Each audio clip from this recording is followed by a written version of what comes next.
کہ نبی صلی اللہ علیہ وسلم نے ایمان اختیار کیا، ایمان کی دعوت دی اور اس راستے میں پوری زندگی لگا دی، ہجرت کی، اپنا سر اور اپنے بدن کو زخمی کروایا، اپنے پیاروں کو اپنی آنکھوں کے سامنے خون میں لت پت شہید ہوتے ہوئے دیکھا اور دم دمایا۔ تو پہلی چیز سنت کی یہ ہے۔ اور آج جو ان سے محبت کا دعویٰ کرتے ہیں، ان کا کہنا یہ ہے کہ صرف یہی نہیں کہ اللہ کے نبی صلی اللہ علیہ وسلم آخری رسول، اللہ کے سب سے محبوب بندے ہیں، بلکہ آج دنیا نے کہنا شروع کیا ہے کہ جس چیز کو آپ مٹانے آئے تھے اسی چیز کو آج اللہ کے نبی صلی اللہ علیہ وسلم پر لگا دیا کہ اللہ نور کا ہے اور نبی صلی اللہ علیہ وسلم اللہ کے نور کے ٹکڑے ہیں۔ مالک فرماتا ہے لیس کمثلہ شیء، تو میری تو کوئی مثال نہیں ہے۔ وجعل الظلمات والنور، اور اللہ نے تو جہاں تاریکی پیدا کی ہے وہاں نور کو بھی پیدا کیا، یہ مخلوق ہے۔ تو یہ اللہ کے ساتھ اللہ کے نبی صلی اللہ علیہ وسلم کو، اس نبی صلی اللہ علیہ وسلم کو جو اللہ کے سامنے 5 وقت مسجد میں اپنا ماتھا ٹیک دیا کرتا تھا، جو راتوں کو کھڑا رہتا تھا اللہ کے سامنے یہاں تک اس کے پیر سوج سوج کر تھک جاتے، اس کو اللہ کی ذات کا ٹکڑا بنا دیا۔ جیسے یہودیوں نے، عیسائیوں اور عربوں نے اللہ کے بیٹے اور بیٹیاں بنائی تھی، تو آج امت نے یہی کیا، اور پھر یہ چندرا کر کہتی ہے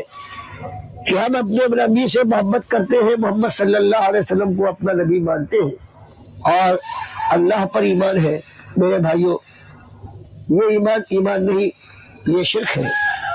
اللہ قرآن میں فرماتا ہے اگر تم نے میرے بیٹے اور بیٹیاں بنائی ہیں تو ایسا تم نے جرم کیا ہے کہ آسمان تم پر پھٹ پڑے، زمین تمہیں لے کر شک ہونے کے بعد اپنے اندر تم کو دفن کر لے، اور پہاڑ ریزہ ریزہ ہو کر ٹوٹ پڑے، تو یہ بعید نہیں ہے۔ اسی طرح سے اللہ کے نبی صلی اللہ علیہ وسلم نے اعلان کیا کہ مجھے علم نہیں ہے، کوئی نہیں جانتا علم غیب تو اللہ کا ہے، اور کہا کہہ دیجیے قل لا یعلم من فی السماوات والارض الغیب الا اللہ وما یشعرون ایان یبعثون، کہ چھپی ہوئی بات کے سوائے اللہ کے کوئی نہیں جانتا۔ اور رہے یہ مردے جن کو پکارتے ہو، ان کو تو اپنی خبر نہیں ہے کہ قبروں سے کب زندہ کر کے اللہ ان کو قیامت کے دن اٹھائے گا۔ فرمایا کہ اعلان کر دیے لو کنت عالم الغیب لاستکثرت من الخیر وما مسنی السوء، کہ میرا حال بھی یہی ہے کہ اگر میں چھپی ہوئی کل کی بات کو جانتا تو بس دفعہ فائدہ ہی فائدہ، خیر ہی خیر جمع کرتا، اور مجھے کوئی مشکل پیش نہ آتی، کوئی تکلیف نہ پہنچتی۔ حالانکہ لوگ مجھے دھوکہ دیتے ہیں، میرے 70 صحابہ کو لے جاتے ہیں اور شہید کروا دیتے ہیں۔ کتنی باتیں ہیں جو میرے سامنے آتی اور کوئی نہیں جاتا، دیکھ لو فرشتوں کے سامنے جن کو اربوں تم پوچھتے ہو۔ جب انہوں نے یہ کہا کہ مالک ہم تیری حمد و ثنا، تقدیس اور تحمید کے لیے موجود ہے، یہ انسان کہیں کہ زمین میں خون نہ بہائے، تو اللہ نے کہا اچھا تمہارے علم کا ایسی بڑی بات کہتے ہو، تو اللہ نے کچھ چیزیں لانے کے بعد ان کے سامنے رکھ دی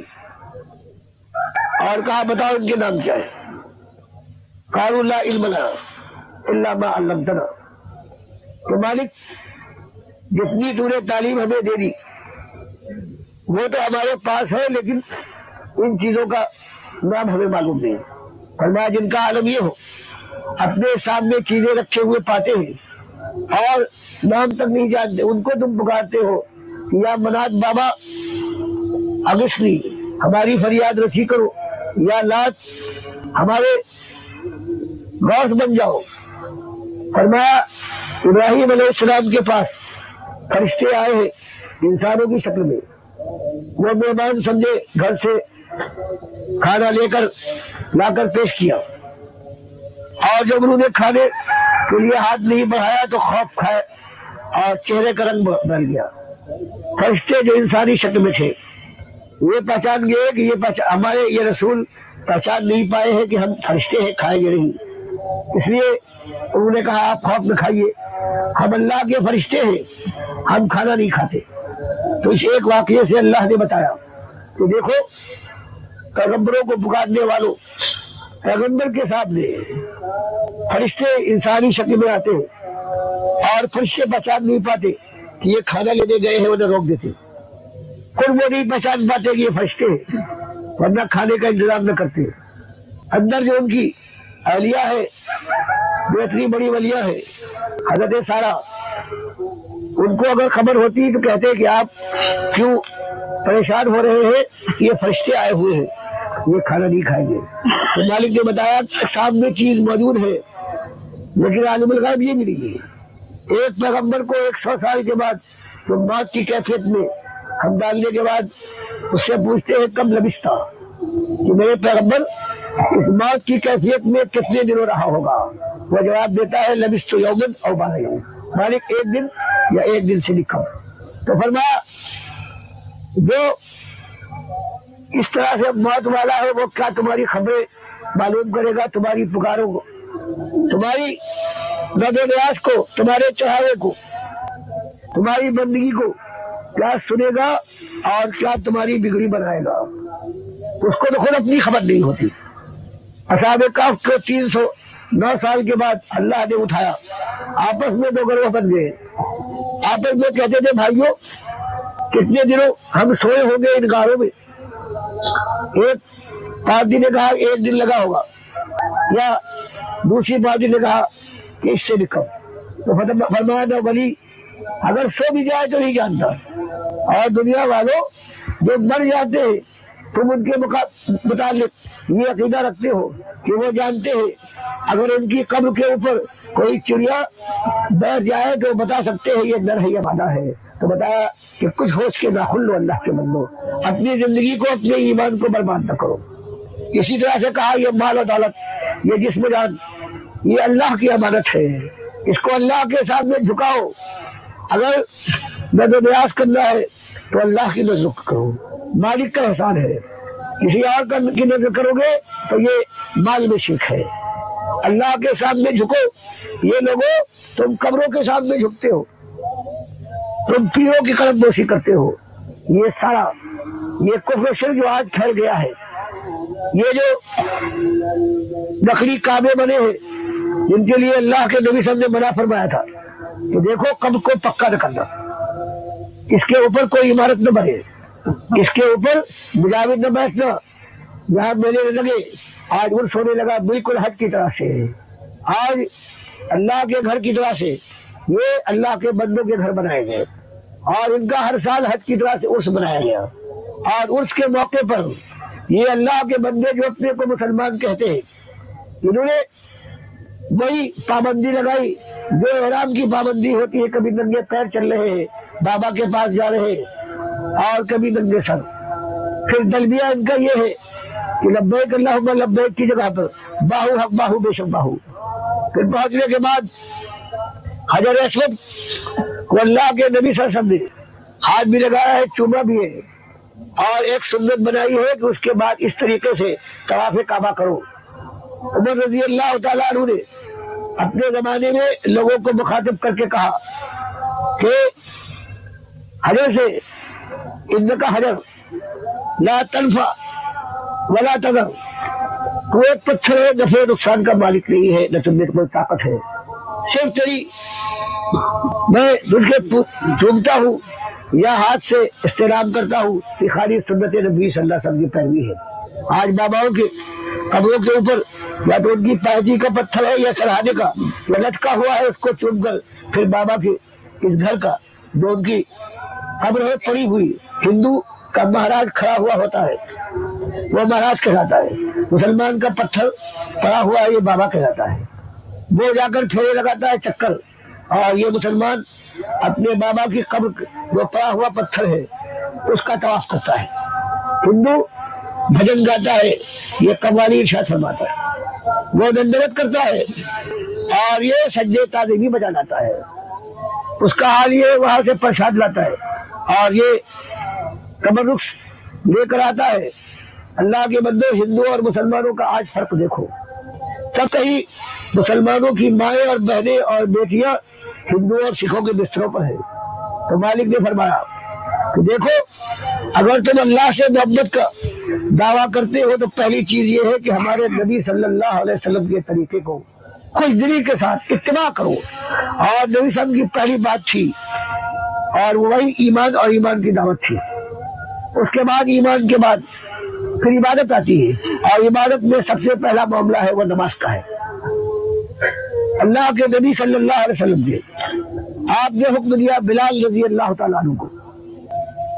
کہ کھڑے ہو جاؤ اور اذان دو، اور اذان کو شروع کیا اللہ اکبر اللہ اکبر اللہ اکبر اللہ اکبر سے. نہ اس سے پہلے کوئی چیز، نہ ختم کرنے کے بعد کوئی اور چیز. اور یہی اذان تھی جو رمضان میں مسجد نبی کے مؤذن تھے عبداللہ ابن ام مکتوم جو نابینا تھے. یہی اذان تھی ابو محذورہ رضی اللہ تعالیٰ عنہ کی، جو مکے میں فتح مکہ کے دن اللہ کے نبی صلی اللہ علیہ وسلم نے ان کو خانہ کعبہ کا مؤذن بنایا تھا. تو بتاؤ، یہ اتباع نبی ہے یا یہ کہنا ہے کہ اللہ کے نبی صلی اللہ علیہ وسلم کوئی بات بھول گئے، وہ خیر کی بات سے واقف نہ تھے، ہم نے اس کو ایجاد کیا ہے اور ہمارے بزرگوں نے، ہمارے مولانا نے اس کو بنایا ہے، یہ زیادہ اچھی بات ہے. تو خود سوچو، اللہ کے نبی صلی اللہ علیہ وسلم اگر ناقص علم والے تھے اور صحابہ کرام کا شوق یہ کم تھا اور وہ درود سلام نہیں پڑھتے تھے، کم پڑھتے تھے، تو یہ کیسا ان کے اوپر اعتراض ہے؟ اپنے ایمان کی خیر بنائے، خیر بنانے والے لوگ کہتے ہیں آخر اس میں حرج کیا ہے، اچھی بات ہے. تو سنو، ترمذی کی روایت ہے عبداللہ ابن عمر رضی اللہ تعالیٰ عنہ کے پاس ایک صاحب بیٹھے ہیں، ان کو چھینک آئی. انہوں نے کہا الحمدللہ والسلام علی رسول اللہ، کہ الحمدللہ اور سلام ہو محمد صلی اللہ علیہ وسلم پر. عبداللہ ابن عمر رضی اللہ تعالیٰ عنہ کو غصہ آیا اور کہا کہ اس کے آگے اور بھی کہے کہ ولا ابی کا امی کا، یہ بھی کہے کہ میری باپ پر بھی سلام. تو وہ گھبرا گئے اور کہا کہ شیخ مجھ سے غلطی کیا ہوئی؟ انہوں نے کہا کہ ہم اللہ کے نبی صلی اللہ علیہ وسلم کے زمانے میں اگر چھینک آ جائے تو ہمیں بتایا گیا تھا کہ الحمدللہ کہو، ہم کہتے تھے. باقی سلام وہ موقع ہے نمازوں کے اندر، اور جتنے مواقع ہیں وہاں ہم اللہ کے نبی صلی اللہ علیہ وسلم پر بھی سلامتی کی دعائیں کرتے تھے، سلام بھیجتے تھے. تو تمہاری جو چیز اللہ کے نبی صلی اللہ علیہ وسلم نے نہیں بتائی ہے جہاں پر، وہاں تم نے اسے رکھا ہے، تم بدعتی ہو اگر نہ سمجھ ہو. اگر اس کو اچھا کہتے ہو تو کافر ہو، کیونکہ اللہ کے نبی صلی اللہ علیہ وسلم تم اپنے سے کم سمجھتے ہو. تو اسی طرح سے اللہ کے نبی صلی اللہ علیہ وسلم کو یہ معاملہ ہے کہ عید اور بقرعید میں نمازیں ہوتی ہیں، لیکن آپ نے اس کے اندر نہ اذان دلوائی ہے اور نہ تکبیر. تو آج اگر کوئی اذان دلوائے اور تکبیر پڑھائے تو آپ کہیں گے کہ یہ بدعتی ہے. پوچھا جائے کیوں؟ یہی جواب ملے گا کہ اللہ کے نبی صلی اللہ علیہ وسلم نے عید اور بقرعید کی نہ اذان دلوائی ہے اور نہ تکبیر. تو جب یہ آپ کہتے ہیں تو یہی چیز یہاں پہ رکھ کر سوچیے، غور کیجیے کہ جب اللہ کے نبی صلی اللہ علیہ وسلم نے اذان کے اندر جو آج ہو رہا ہے اس کا حکم نہیں دیا، آج جو کر رہے ہیں وہ بدعتی اور گنہگار ہیں. اور اگر یہ سمجھے کہ یہ اچھی بات ہے تو کافر ہے. تو میرے بھائیو، آج جو دنیا میں بربادی آئی ہے اور جو آخرت کا ڈراوا اللہ نے دیا تھا، وہ آگ کا جو سیلاب ہوگا، جو دریا امڈے گا، جس کے لیے مالک فرماتا ہے کہ انا اعتدنا للظالمین نارا احاط بهم سرادقها، کہ آگ کی ایک چنگاری تمہارے بدن سے چھو جائے تو چیخ پڑتے ہو. لیکن اگر تم نے یہ عمل کیا، یہ کفر و شرک، یہ بدعت، تو اس کے بعد یہ آگ ایسی ہے چادروں اور کناتوں کی طرح سے تمہیں گھیر لے گی، اور تمہارا کلیجہ جب جل اٹھے گا اور فریاد کرو گے یہ سلیسو یغاثو بماء کالمہل، تو فریاد رسی ہوگی ایسے پانی سے جیسے تانبے کو گرم کرو، اتنا ابالو کہ رقیق بننے کے بعد وہ ابلنے لگے، وہ پلایا جائے گا، یشفی الوجوہ، چہروں کو بھون ڈالے گا، بیس الشراب والساعۃ مرتفقہ، کیسا یہ برا مشروب ہے، والساعۃ مرتفقہ، اور کیسا برا ہے یہ پذیرائی کا انداز۔ اللہ کے بندو ڈرو، بہرحال مرنا ہے، اور مرنے کے بعد یہ آگ ایسی چیز ہے، تو اس سے بچاؤ اپنی جان کو، اپنے بال بچوں کو۔ تو میرے بھائیوں غور کرو کہ دیکھو ساری چیزیں ہم نے اپنے ہندوؤں سے لے لی ہے، ان کے ساتھ رہے ہیں۔ ہندوؤں کے یہاں دیکھتے ہو کہ دیوالی ہوتی ہے، چراغاں کرتے ہو، ہم اپنے بھی وہ جھوٹی روایتوں سے جو رافضیوں اور شیعوں کی بنائی ہوئی ہے، جس کو شب برات کہتے ہیں، یعنی ہم صحابہ کے ایمان سے جن کو وہ کہتے ہیں سوائے 3 کے سارے مرتد ہو گئے تھے، تو شب برات نہیں خوشی کی، بلکہ شب برات کہتے ہیں کہ صحابہ سے اور دین حق سے ہمارا اعلان برات ہے۔ جھوٹی روایتیں بنائی ہیں انہوں نے، ایک روایت بھی نہیں ہے۔ اور اس طرح سے دیوالی انہوں نے بنائی ہے، چراغا ہوتا ہے، آج مسلمان بھی پٹاخے چھوڑتا ہے اور چراغا کرتا ہے۔ اسی طرح سے عاشورہ بنایا گیا ہے، عاشورہ کے معنی 10 دن کے ہیں، اور ہندوؤں میں دشہرا ہوتا تھا، ہندوستان سے آئے ہوئے یا پرانے لوگ جو بوڑھے ہیں یا ہندوؤں کا انہوں نے حال دیکھا تھا کہ وہاں انہوں نے رام اور راون 2 کو بنایا تھا، آج مسلمانوں نے ان کی نقل میں رام اور راون بنایا ہے۔ رام انہوں نے بنایا ہے حسین رضی اللہ تعالیٰ عنہ کو، اور راون بنایا ہے اللہ کے اس بندے کو جس کے لیے محمد صلی اللہ علیہ وسلم نے خوشخبری سنائی تھی بخاری کی حدیث میں کہ وہ بخشا بخشایا اور بخشا بخشاؤں کے سردار ہے۔ نبی صلی اللہ علیہ وسلم نے فرمایا اول جیش من امتی، کہ سب سے پہلا لشکر میری امت کا یغزون مدینہ قیصر، جو قیصر کے دار حکومت کے اوپر حملہ آور ہوگا وہ بخشا بخشایا ہے، سارا لشکر۔ اور بخاری لائے کہ صرف یہ یزید ابن معاویہ رحمۃ اللہ علیہ یہ صرف بخشے بخشائے نہیں ہے، بلکہ یہ سالار اعلیٰ تھے، بخشے بخشاؤں کے سردار تھے۔ میرے بھائیوں، اللہ کے نبی صلی اللہ علیہ وسلم کی بات جو آتی ہے یہ نجومی کی بات نہیں ہے، یہ رسول صلی اللہ علیہ وسلم کی بات ہے۔ اللہ فرماتا ہے یہ ہمارے حکم اور ہمارے وحی سے کوئی بات بتاتا ہے، تو اللہ نے تو یزید رحمت اللہ علیہ کو اپنے نبی صاحب کی زبان سے بخشے بخشاؤں کا سردار بنایا، اور آج ان کے اوپر گالیاں پڑتی ہیں۔ آج یہ 10 تاریخ وہی رام اور راون کا کھیل کھیلا جاتا ہے۔ بتاؤ اللہ کے نبی صاحب کا یہ انکار نہیں ہے، اور شوق سے اس کو مانتے ہو، اور پھر اس کے بعد حسن حسین کا شربت یہ نظر غیر اللہ ہے، اس کا پینا حرام،